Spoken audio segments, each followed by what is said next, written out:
अरे डॉक्टर बुला दे मुझे बोला कुछ बना जल्दी। अरे बेटा तेरा बड़ा सरे मंगलवा झगड़वा ओथर पर बुझाते कि तू जामी आवो से ले चल जा डॉक्टरी में। हां भाई रास्ता अब No, no, no, no.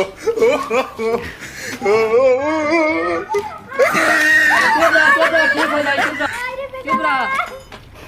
आयो बेटा ठीक हो जी चुप रहा।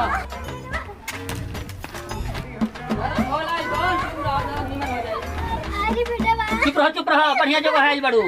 का भई रहल है। अरे वो मुझे से का पूछे तनी हमरे से पूछी ना। पाउडर हां सुई दे रहा घबरा मत आला पकड़ घबरा मत हम लेके जाए डॉक्टर साहब अब का हतना सीरियस रोगी लेके जेबो 3 दिन रखे के पर 3 दिन जा तू ठीक हो जाई नु डॉक्टरी में काहे खतिया वाला ठीके होखे खति नु जा 3 दिन के बाद आई हो ले जी जा का भइला भैया। चलो सर डॉक्टर साहब कहला है कि 3 दिन के बाद लिया जी हलो चलो अब तो 3 दिन हो गइल बा चल जेबो हमार मन कैसे लागी ऐसे कहीं बोलो तनी हम मुझे जुरे ना चाहिए आ जेबो करम तो देखे रौरा बिना ना रह पाई बताइए 3 दिन में रौरा हमार कितना ख्याल रखनी हम तो खुश से बनी इतना लेकिन उ मुझे जुरे इतना दिन शादी कइला हो गई कबो ओकरा जुरे हम खुशी से रहिए नहीं पावल। हमरो एगो टायर पंचर रहल वो से जोहत रहे कि एगो और स्टेपनी मिल जाओ तू मिल गई गुल गई गुलशन गई उठ की लाली अब तू पीछा का पड़ल बड़ू हो गई लोग बच्चे वाले बुझाता हमारा डकदरवा छोड़ी ना चले के नु ठीक है जी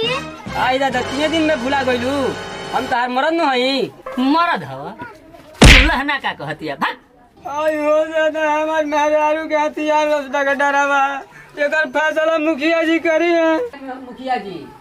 हम अपन औरत के लेके दवाई के करे कोई नहीं हाथ इकरा के 3 दिन के बाद तू अपन औरत के लिया जी हो 3 दिन में ये मुखिया जी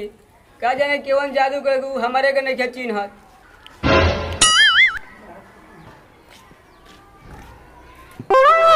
का डॉक्टर साहब हइरा कटुआ रो पर लगावता कि हमरा मेहरारू के फसाल बड़ा डॉक्टर ई बात सच हो। एकरा ठोटी के बाता से बुझाता रहा कि एकरा जरा मेहरारू रही आ इनका से पूछी तो हमरा के रोकल रही जी ना अपना मन से रहल बनी। हां हमार मर्जी हमार जेकरा साथे मन करियो हम ओकरा साथे रहब। सुनी है ना का बोली सुनी है ना भिड़ी आई ना मारत लेके कटुआ के डॉक्टरवा के बाजार छोड़ो चलो हमारा संग है स्कॉर्पियो में घुमाएंगे स्कॉर्पियो में ठीक सुनो ना कटू ना तहार बात रही और ना डॉक्टर के बात रही ये बताई है कि ई के का जो रही है हम बताते हम केकरा जोरे रहब ना हम उनका जोरे रहब ना हम इनका जोरे रहब हम मुखिया जी जोरे रहब। तब अंतिम फैसला जो सुन लो सनू चलो चली मुखियावा तो बाजिए पलट देलो ए सर मिललो मलाई तू हमरा के हटवा देलो लेके देखो बाबा देखई नु कुछ कहीं रुपवा बनाई ले लू बेग लटकाई ले लू घूमत रेल और बस में ए गोरी कस में रह ना तो माइनस लाग जाई प्लस में।